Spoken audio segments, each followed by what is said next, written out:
السلام عليكم ورحمة الله وبركاته. ازيكم عاملين ايه النهاردة؟ جاية معاكم النهاردة بطريقة جديدة، طريقة السندوتشات اللي بنجيبها لأولادنا ولنفسنا من بره، الكايزر الكومبو اللي بيبقى الحجم العائلي. بنحط فيه، بيبقى محطوط فيه شرايح البانيه المقرمش بالتتبيلة الخطيرة والرهيبة اللي بتعجبنا بره، بكل تكاته بكل تفاصيله. هنعملها واحدة واحدة ومع بعض. بس لو انتوا أول مرة تشوفوني، انا اسمي مها. ما تنسوش الاشتراك وتفعلوا زر الجرس عشان يوصلكوا كل جديد من تكات ماما مها. هنصلي على النبي. الاول معانا نص كيلو من البانيه، انا مقطعاه، قسمت القطعه على حتتين. المطلوب مننا ان احنا قبل ما هنتبلها هنحاول ان احنا ندقها او نبططها بايدينا على قد ما نقدر، بحيث ان الشريحه ما تبقاش سميكه، يبقى السمك اللي هو المعقول. تمام. بعد ما قطعناها بالشكل اللي انتوا شايفينه ده، هنجيب التتبيله اللي هي عباره عن بصلايه مبشوره. حابه ان انت تحطيها كلها مفيش مشكله، حابه ان انت تعصريها وتحطي ميتها بس وتشيلي التفل على جنب تستخدميه فيما بعد لاي تتبيله تانية، مفيش اي مشكله برضه. بس انا النهارده حابه ان انا اخد الميه بس بتاعه ايه، البصل، زي ما انتوا شايفين كده. بعد ما بعصرها معايا البهارات بتاعتي اللي هي السبع بهارات، الملح والفلفل، وعندك حبهان مطحون مفيش مشكلة، عندك جوز الطيب مبشورة يستحسن. يعني البهارات هتطعم التتبيلة. هنبدأ ايه، نحاول نتبلها مع بعض. طبعا البانيه ده مغسول الاول، بنغسله بليمون وملح وخل عشان نطلع منه لو في اي زفارة، بس طبعا انت بتبقي جايباه من حد موثوق منه. زي ما انت شايفه كده، بنحاول ان احنا كل التتبيله البانيه يتشرب منها. بناخد شويه من معلقه كبيره كده من الخل عشان ما ياخدش برضو مننا وقت في التسويه، لان احنا هنعمل عليه طبقه كريسبي. المفروض التتبيله دي عشان يعني للمحبين يستطعموا طعم التتبيله قوي، بتحطيه في التلاجة او في الفريزر لمدة 10 دقايق يتشرب من التتبيلة. بس انا عشان تضييع للوقت وعشان ما اطولش على حضراتكم، هقول لكم هنعمل ايه بعدها. تمام. ثانية واحدة اغسل ايدي وارجع لكم.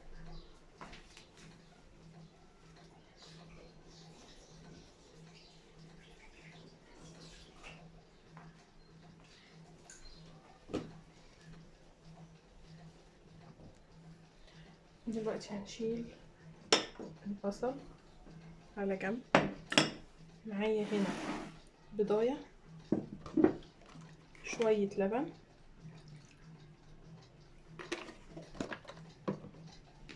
ملح. انا طبعا مش هحط فلفل لان انا حاطه كميه فلفل كويسه في التتبيله. وهبتدي اضرب لحد ما البضايه تلمت كويس مع شويه البيض اللي انا حطيتهم. تمام كده. احنا على طول بنعمل ايه، بنحط البيض على البانيه وبعد كده بناخده على البقسماط على القليه على الزيت على طول. لا، النهارده هنختلف شويه في الطريقه. اهي هنبتدي ايه بالترتيب. هناخد قطعه البانيه هنحطها في البقسماط. تمام. بعد كده هنطلعها على البيض اللي انتوا شايفينه دوت، اللي هو الكريسبي اللي بيحطوه في المطاعم، اللي بيدي قرمشه وبيدي نكهه بتبقى جميله، بتبقى زي البقسماط بس اخشن شويه. انا اديتها جرشه خفيفه كده في الكبه او في المطحنه زي اللي انت عايزاه وتحطيها. تمام كده. فدي القطعه بتطلع ايه لما بتحطيها في الزيت، ما بتنزلش. يعني يستحسن انت طبعا تحطيها في الفريزر لمده 10 دقايق عشان تمسك. وبعد كده بنعمل بقية الكمية كلها. هناخد قطعة بانيه هنحطها في البقسماط وننزل بيها في البيض واللبن، وبعد كده هنطلعها في الكريسبي.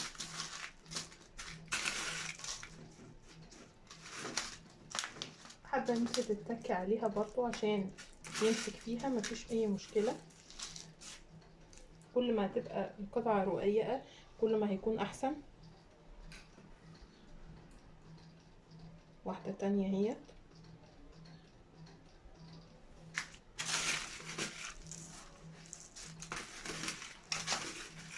لو حسيتي ان البقسماط او الكريسبي اللي انت بتعملي فيه ناشف او مش راضي يمسك، ممكن تديله جرشه كمان، يعني بعد ما ضربتيه في الكبه وحاسه ان هو لسه مش راضي يمسك زي كده، مفيش مشكله لو اديتيله ضربه كمان في الكبه عشان ينعم ويقدر ان هو يمسك في القطعه. هنكمل بقيه الكميه كلها عشان ما اطولش على حضراتكم وارجع لكم. ورجعت لكم تاني بعد ما خلصنا الكميه كلها. هندخلها الفريزر لمده 10 دقايق عقبال ما نجهز الحشوه والساندوتشات. ورجعت لكم تاني بعد ما خلصنا الكميه كلها ارتاحت وقليناها. طبعا انا ما رضيتش اوريكم وانا بقليها عشان ما اطولش عليكم في الفيديو.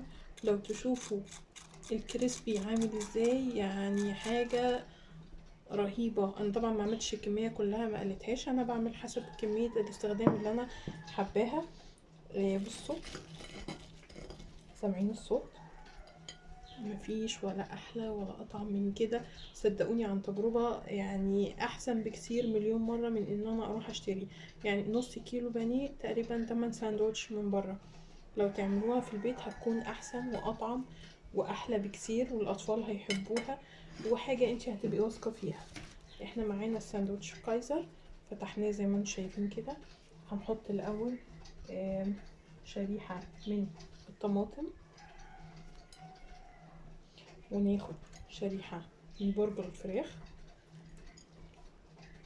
على شريحة من الفلفل مقطع حلقات، وناخد يعني بصي بدعي بقى وابتكري براحتك زي ما انت عايزة تشيلي شريحة الفلفل وتحطي واحدة لانشون، بعد كده شريحة من دي، بعد كده واحدة جبنة.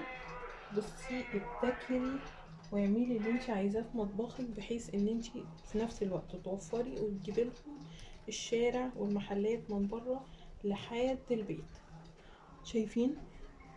هو ده الساندوتش اللي احنا بندفع فيه مبالغ جامدة جدا عشان نرضي اولادنا، وفي نفس الوقت ما بنبقاش ضامنين درجة الجودة ودرجة النظافة اللي احنا متخيلينها او ان احنا حابينها. طبعا صوص الكاتشب دوت انا كنت قلت لكم طريقه الكاتشب وعمايل الكاتشب في البيت. خشوا على صفحتي تكات ماما مها، هتشوفوا طريقه الصوصات والطحينه والكاتشب والمايونيز. ولو حابين اي صوص تعرفوا طريقته قولولي وانا معاكم اكتبه لكم او اعمل حلقه خاصه ليه، مفيش اي مشكله. شريحه جبنه، شريحه لانشون، بصل، فلفل، حابه ان انتي تحطي فلفل الوان، خيار مخلل، كابوتشا. بصي اللي انتي حباه انتي والاولاد، ابتكري واعملي اللي انتي عايزاه في البيت، ولا انك تخرجي في الحر والحاجه مش مضمونه من بره وتكلفه جامده، وفي نفس الوقت هتجيبي لهم الشارع لحد البيت.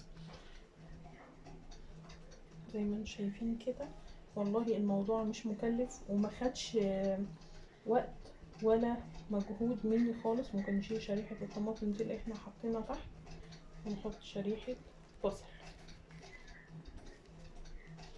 انا مش حابة ان انا يعني املى الساندوتش قوي عشان برضو الاطفال يعرفوا يمسكوه. واحدة كمان اهي، جميل جدا وسهل وسريع، ويا رب ما اكونش طولت عليكم وتكون حلقة سهلة وبسيطة وعجبتكم، وقدرت ان انا ابتكر او مش ابتكر اعمل لكم حاجة احنا بنروح نشتريها من بره لاولادنا مش ضامنين درجة النظافة. بصوا مفيش ولا احلى ولا اروع من كده صدقوني، جميل جدا. يا رب ما اكونش طولت عليكم الحلقة، واكون عملت لكم حاجة بشكل سهل وسلس وبسيط وجميل. وشريحة الفراخ يعني مفيش احلى من كده طبعا. القرمشة، النظافة، الجودة، المقلي في زيت نظيف، ايدك انت اللي ماسكاه، انت اللي عاملة كل حاجة، ضامنة جودتك، ضامنة ريحة الاكل، كل حاجة بتتبيلتها ببهاراتها بغسلها من اول حاجة انت اللي عاملاها. مفيش احلى من كده ولا انضف من كده ولا اسرع من كده. يا رب اكون مطولتش عليكم النهارده، وبعد غيبه رجعت لكم بحاجه بسيطه وسهله وسريعه. ما تنسوش الاشتراك وتفعلوا زر الجرس عشان يوصلكم كل جديد من تكات ماما مها. والسلام عليكم ورحمه الله وبركاته.